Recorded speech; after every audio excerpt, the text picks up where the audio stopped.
This presentation aims to explore connectivity and interactions of Cycladic sites, both among them and with other regions, over a span of approximately 5 centuries, from around 1200 to 700 BCE.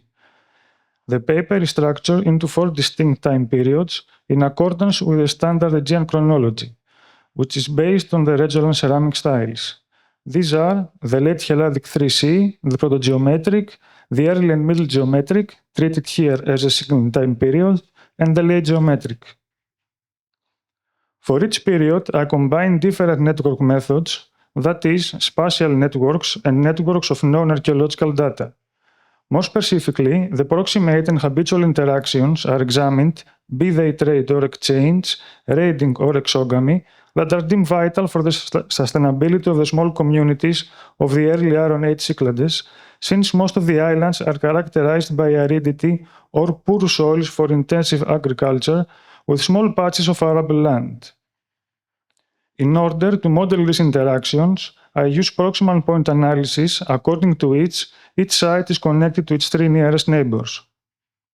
This, of course, does not mean that these interactions did necessarily happen, nor that these are the only interactions between communities that have been taking place. Rather, this prioritizes the potential for such interactions and connectivity that each community possessed, given particular weather and environmental conditions that would make each trip difficult or that, many times, would lead to a route different from the one desired. Furthermore, archaeological data, that is to say imports to a few selected sites and exports of Cycladic pottery to other Aegean and Mediterranean regions, are employed in order to explore the connectivity of Cycladic sites, both between them and with other areas. For that purpose, social network analysis is employed as a methodological tool. The results are plotted on the map as directed and weighted networks. These network types jointly contribute to the reconstruction of potential sea routes that either involved or traversed the Cycladic islands. To construct exchange networks, data were extracted from site excavation volumes or published site reports and publications that contain catalogs with a sufficient number of finds. To begin with the settlement patterns, after a slight decrease from the late Helladic 3C to the Proto-Geometric, there is a steady increase in the number of sites from the Proto-Geometric to the Geometric period. Coastal habitation becomes increasingly dominant, since the majority of the newly established sites occupy the island's littoral, on the most part on low-lying positions. This is in contrast with the earlier parts of the early Iron Age, when most of the newly established sites are located in natural defensive positions, denoting that from the 8th century onwards, defensive capacity was not a decisive factor in the choice of a site's location.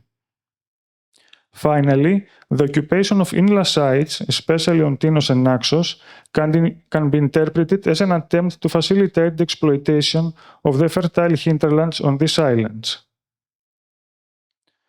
The settlement patterns and subsequently the proximate networks were highly variable both between the successive periods and between certain areas of the Cyclades during the same period. This was mainly observed in more peripheral areas of the archipelago, while in the central Cyclades, mainly the islands of Paros and Naxos, these remained more or less consistent throughout the period under study. The areas, therefore, which were geographically closer to other regions, appear to be more sensitive to changes and processes that took place outside the Cyclades. Perhaps the most typical example is the area of the southwestern Cyclades. Although the Cyclades were a region where no palace has been identified, the end of the palatial system in mainland Greece seems to have affected the dynamics of certain sites and areas, especially that of Phylakopii. The function of the Phylakopii settlement during the late Helladic 3B period could be explained through an interpretive lens presented by Susan Serrat. Serrat viewed the Mycenaean palaces as nodal points on an expanding network of long-distance routes stimulated by the demands of urban centers to the east and south of them, and their success derived ultimately from control of coherent segments of such routes, but over which they had little means or apparently desire to exert overall control. Crucial to this, then, was the supervision of these routes. The function of Phylakopy as a point of supervision of the network routes controlled by Palatial Center, and more specifically an Argive palace, fits in well with this model and explains the construction of the Megaron and the overwhelming presence of Argive pottery at the site, and the total absence of mainland pottery during the subsequent late Helladic 3C period. If this interpretation is correct, then the disruption of these routes due to palatial collapse explains the gradual decline and eventually the abandonment of the site. This in turn resulted in the very limited habitation on Milos and the surrounding islands from the end of the Bronze Age until its revival from the 8th century onwards. Of course, elsewhere an inverse pattern is observed. Connectivity with southern Attica had a positive impact on the development of habitation on the islands of the northwestern Cyclades for much of the early Iron Age. Similarly, the settlement in the north-central Cyclades is affected by the proximity to the Euboean Gulf and the development of trade routes that pass through the islands, as we shall see later. The establishment of sites along the western coastline of these islands renders it essentially an extension of the Euboean corridor, an area where intense interactions took place during this period, and seems to confirm that connectivity was a crucial factor as to where sites were developed. In other areas of the Cyclades, isolated settlements were occasionally established on certain islands. The carrying capacity of most of these islands is relatively very small, and they also lack the prospect of habitual interactions. Therefore, here, their establishment has been explained in part because they facilitate connectivity between the Cyclades and other regions. It's the establishment or abandonment of these sites that, together with the examination of the empirical data, served as proxies for the existence of sea routes and interactions between the Cyclades and other regions. The importance of the proximate interactions for the sustainability of the small early Iron Age Cycladic communities is illustrated by the complete absence of habitations on the islands of the small Cyclades south of Naxos throughout the early Iron Age, one of the most thoroughly researched areas in the whole region after decades of excavation by the Greek Archaeological Service and other institutions, mainly with respect to the early Bronze Age. The small size and the limited carrying capacity of these islands are supplemented by the lack of habitation in southern Naxos. In other words, the prospect of local networking that allows for more proximate interactions is absent, limiting the opportunities for reproduction and occasional raiding as a supplementary means of subsistence, a necessity for sustainability of such small communities. This stands in contrast to the central Cyclades, which appear less sensitive to external repercussions.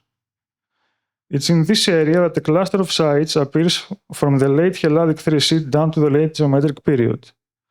This cluster contains the largest number of sites in all the periods under study, and apart from the Proto-Geometric, when their number decreased compared to the previous period, this constantly increases. The identification of ceramic imports and exports has long been used as proxy evidence for connectivity and interactions between sites or regions.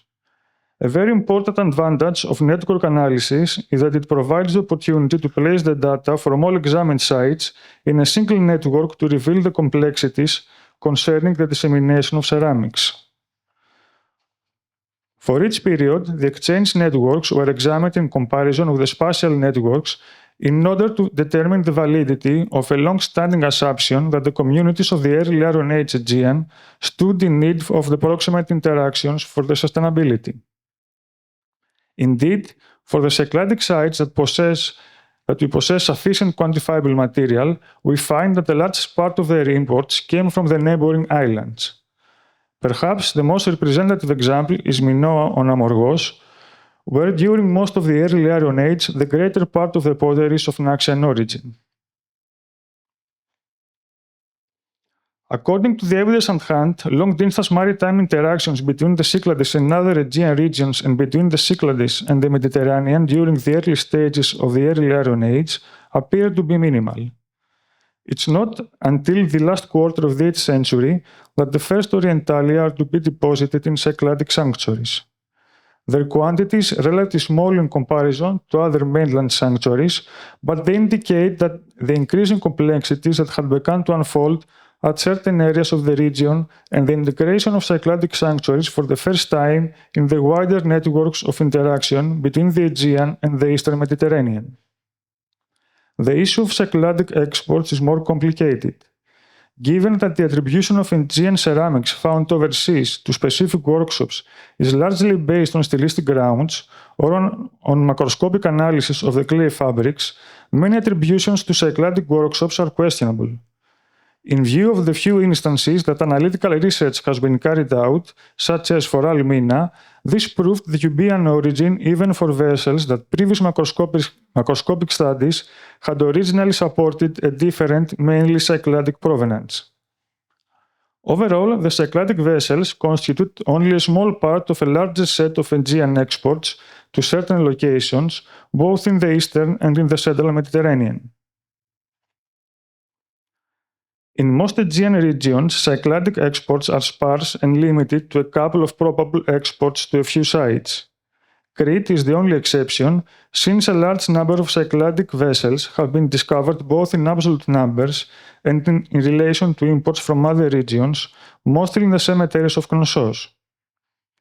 During the late geometric period, Cycladic pottery, mostly Parian, has been unearthed at several North Aegean sites, but its number is inadequate to suggest early interactions between the two regions, at least until more material is published from Northern Aegean sites.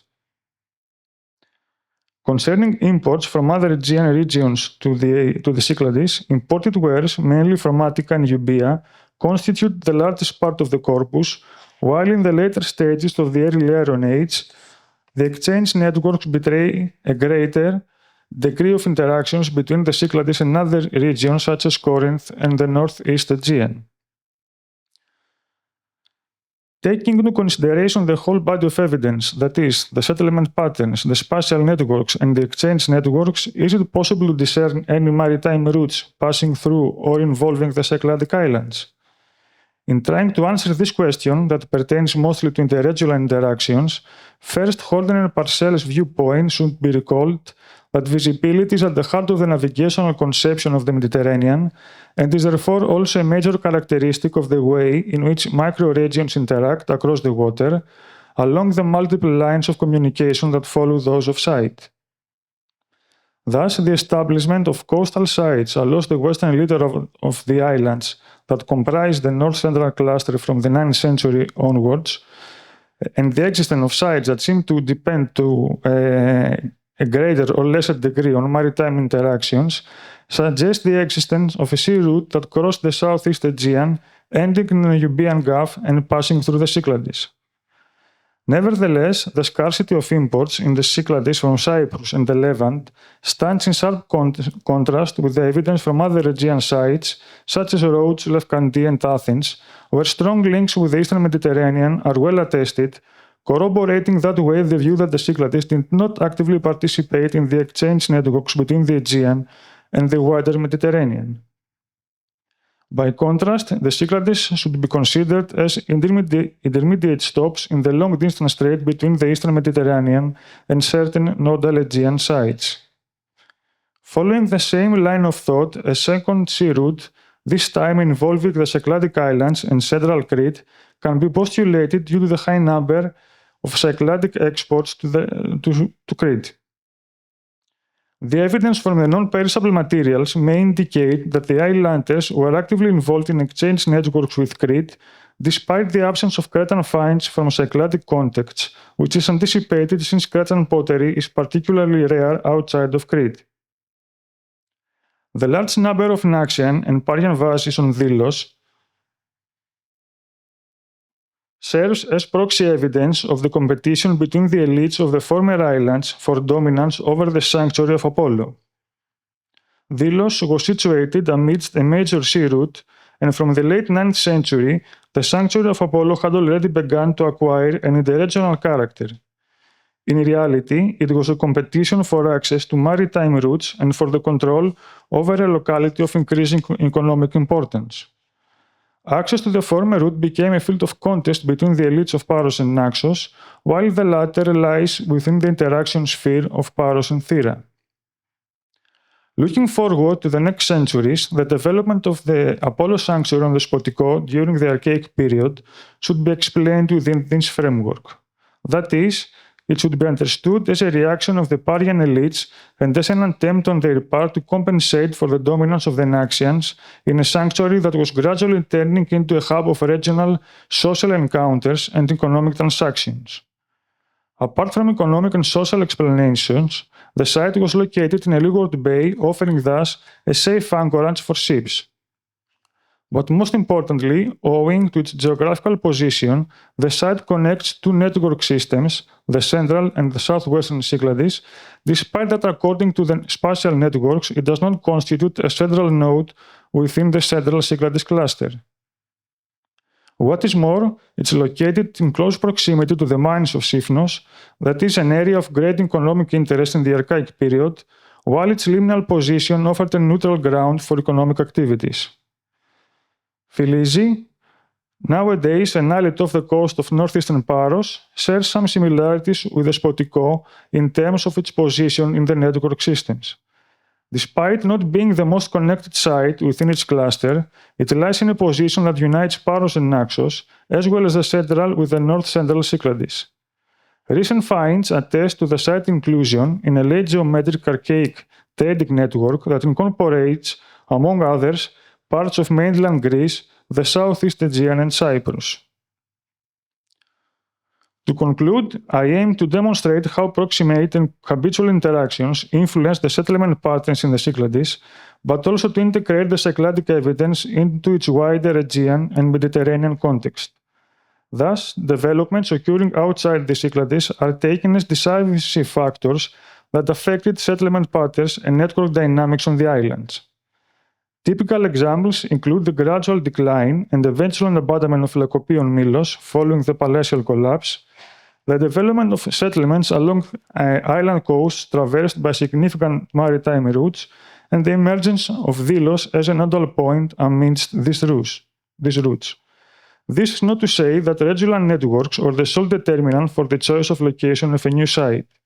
Indeed, other communities in islands with high carrying capacity for production developments, namely Naxos and Tinos, adopted different strategies in that they choose to explore the fertile hinterlands of the islands. The difference also in the location of settlements between Andros and Tinos in the late geometric period is telling in this respect. Σας ευχαριστώ. Thank you.